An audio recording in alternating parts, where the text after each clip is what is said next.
Is Donald Trump really a madman, or is he just pretending to be one? Taunting enemies, shocking allies, and making extreme threats, Donald Trump seems to relish causing chaos. We must, as a nation, be more unpredictable. But what if there's a method to the madness? Rewind to 1969. Amid the Cold War and conflict in Vietnam, the newly inaugurated Richard Nixon bet on a bold new strategy. He called it the madman theory. And he suggested his advisors tell the North Vietnamese, we can't restrain him when he's angry, and he has his hand on the nuclear button. Do you think they were afraid of you? Oh, yes. It's an old idea. Back in the 16th century, Machiavelli wrote that it can sometimes be a very wise thing to simulate madness. Why? To make otherwise outrageous threats seem credible. In Nixon's case, that he really was crazy enough to risk a nuclear war. Some, including Trump, have argued that he's using the tactic himself. On the campaign trail, he boasted about how much world leaders fear him.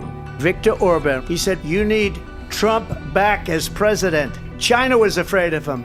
North Korea was afraid of him.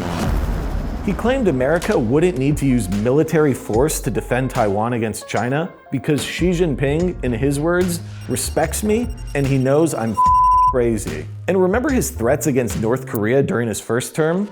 They will be met with fire and fury like the world has never seen. That ended with the first ever meeting between the two sitting leaders of those countries. Or consider Trump's threat of punitive tariffs against Canada and Mexico. Those were delayed after last-minute talks secured minor concessions from each country, and negotiations continue. But it underscored his reputation as an agent of chaos who uses extreme threats to get his way. Those tariffs would have hurt America too, and could have thrown the global economy into crisis.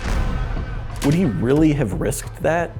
For most other world leaders, the threat of starting a trade war with allies wouldn't seem credible. But Trump has spent years talking up his love of tariffs, and he's imposed them on friends before. To me, the most beautiful word in the dictionary today is the word tariff. That arguably strengthened his bargaining position. Nixon's madman strategy ultimately failed to achieve his goal of a quick end to the war in Vietnam. In 1973, after years more of fighting, he withdrew American troops from the country. Applying the madman theory to Trump might just be a comforting delusion, and maybe Trump really does mean what he says. In a game where uncertainty is power, no one but Trump can really know what Trump is up to. And maybe that's just how he likes it.